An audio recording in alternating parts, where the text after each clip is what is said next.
കൊടുങ്ങല്ലൂർ പുല്ലൂറ്റിൽ വ്യാജ ചാരായം നിർമ്മിക്കാൻ സൂക്ഷിച്ച വാഷ് എക്സൈസ് പിടികൂടി.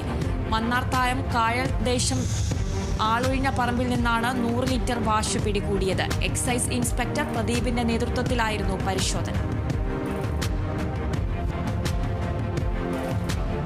കൊല്ലം തേനി ദേശീയപാതയിൽ ഇരുചക്ര വാഹനങ്ങൾ കൂട്ടിയിടിച്ച് അപകടത്തിൽ തെങ്ങമം ശൂരനാട് സ്വദേശികളായ 3 പേർക്ക് പരിക്ക്.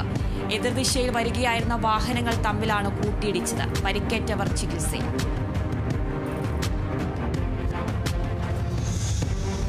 തൃശൂർ ഡിസ്ട്രിക്ട് പോലീസ് കായികമേള സമാപിച്ചു. 50ാമത് കായികമേളയിൽ സായുധ സേന battalion, Thrissur sub division, Guruvayur sub division എന്നിവർ യഥാക്രമം 1, 2, 3 സ്ഥാനങ്ങൾ കരസ്ഥമാക്കി.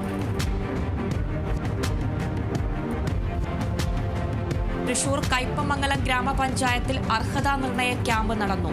ക്യാമ്പ് സംഘടിപ്പിച്ചത് ഭിന്നശേഷിക്കാർക്കുള്ള സഹായ ഉപകരണങ്ങൾ നൽകുന്നതിനായി. പഞ്ചായത്തിന്റെ വാർഷിക പദ്ധതിയിൽ ഉൾപ്പെടുത്തിയാണ് പദ്ധതി.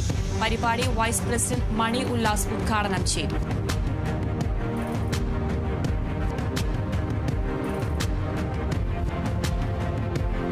ആലപ്പുഴ മാന്നാർ ഗ്രാമപഞ്ചായത്തിൽ കേരകൃഷി പുനരുജ്ജീവിപ്പിക്കുന്നതിനായി കേരഗ്രാമം പദ്ധതി നടപ്പിലാക്കും.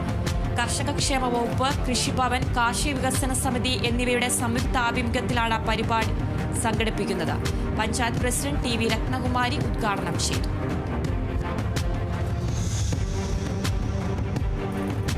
തൃശൂർ എടത്തുരുത്തി ഗ്രാമപഞ്ചായത്ത് കൃഷിഭവൻ മുഖേന കൗങ്ങിൻ തൈ വിതരണം നടത്തി. പഞ്ചായത്തിന്റെ ജനകീയ ആസൂത്രണ പദ്ധതിയിൽ ഉൾപ്പെടുത്തിയാണ് വിതരണം. പ്രസിഡന്റ് ടി കെ ചന്ദ്രബാബു വിതരണോദ്ഘാടനം നിർവഹിച്ചു.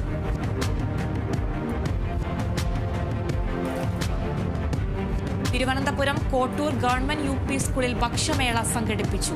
വനവിഭവങ്ങൾ, നാടൻ വിഭവങ്ങൾ, വിവിധതരം അച്ചാറുകൾ തുടങ്ങിയവ മേളയുടെ മാറ്റുകൂട്ടി. മേളയോടനുബന്ധിച്ച് ബിരിയാണി ചലഞ്ചും സംഘടിപ്പിച്ചു. പരിപാടി വാർഡ് മെമ്പർ മലവിള രാജേന്ദ്രൻ ഉദ്ഘാടനം ചെയ്തു.